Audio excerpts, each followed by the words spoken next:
let's look at the righteousness that God says that he loves. So when I first started this study, I was actually kind of excited to look at justice. It seemed like an interesting topic and it tied to social justice. So I was like, that sounds like fun to research. Righteousness, not so much.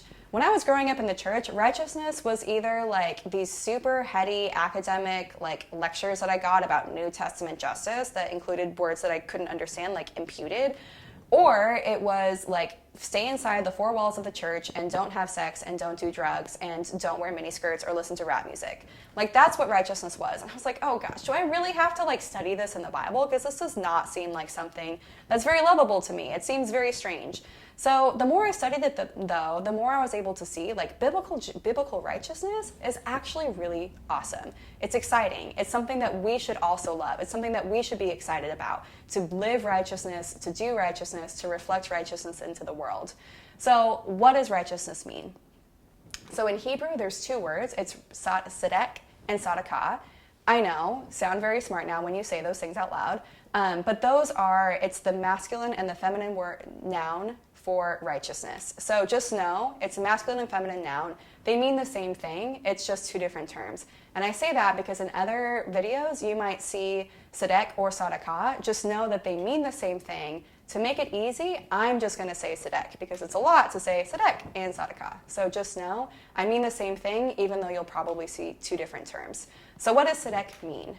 Let's do the starting point. The starting point, like mishpat, sedeq is an attribute of God. It's in the character and nature of God. God is a God of righteousness. God is a God of sedeq. So when we're doing righteousness, we're not just following made-up rules, made-up do's and don'ts. We are reflecting the very character and nature of God into the world. So what does it mean? So sedeq can mean a standard. It means God's standards. It means it's a word that's used to describe accurate weights and measures. So it's like an unchanging standard. We also often think about righteousness as living in relationship to God's standards, like doing the things that he says to do and not doing the things that he says not to do. And so in the Old Testament, being righteous also meant following and listening to God's commandments and his order. So how can we understand this? Because that can seem very like, I'm in school and I have to follow the rules, and if I don't, I'm not going to get a good enough grade, and I'm not going to go to heaven. So how do we understand this? I think a lot of times we think of righteousness as like living up to God's standards, and I think the better way to think of it is living inside of God's standards. So the God of the universe, he gives us a blueprint. He gives us a blueprint for living an awesome, healthy, thriving life. And that blueprint is righteousness. So we don't go outside of these standards. We don't go outside of it because we're the ones who are hurt by it. Because when we go outside of righteousness, we do things that are destructive to ourselves, to our relationships, to our communities, to the world. So righteousness should be something that we embrace because we know that it's living inside of God's orders. It's not living up to God's orders. And in the New Testament, we also know now Jesus is our righteousness. So we live from a place of righteousness. He's done the work for us so that we get that as our starting place.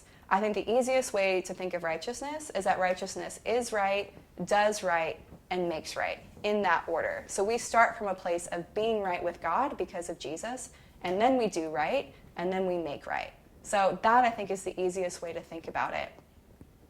So other thing that sedeq can mean, in the Old Testament, sedeq can actually mean saving action. Saving action. I know, kind of strange. Not something that I would think of as being as righteousness. But like justice, righteousness can actually parallel deliverance, salvation, and victory. So the first way of understanding sedeq, or understanding righteousness, is understanding our relationship to God's standards. The other way, the saving action way, is that it's understanding our relationship to God himself. So God, when something's out of order, when something's not right, he comes close and he takes actions to make it right. So it's God's will to save put into action, which is something that is so mind-blowing to me because in my world, righteousness was always this block or this barrier. Like, I'm here, the misbehaving people are all out there. So in righteousness, you separate yourself from the world. But God, in his righteousness, actually comes so close to people who need saving because he wants to save and deliver them. So it's understanding that righteousness should motivate us. It should move us to, when we see issues of oppression or we see people who aren't saved yet, it should make us want to come close to save them, because righteousness, it's not a barrier, it's not a separation. It should be an invitation to come close. We don't have to worry about misbehaving people because we're not influenced by their behavior. If you're in a healthy place, we get to come close because the righteousness of God is in us. So what does a righteous lifestyle look like? What actions do the righteous take? What can we see in the Old Testament is a picture of righteous people? Do they throw lightning bolts on people who are misbehaving? What do they do? And I love the Old Testament picture that we're given because the lifestyle, it's attractive. It's something that I want my life to be known for. It's attributes of leadership. It's things that I want to see in the world. So let's look at what the righteous are known to do. So I'm going to read just what they're known to do. The verses and the references will actually be on the screen, but I'm just not going to read them. I'm just going to read what this picture looks like. So what are the righteous known to do?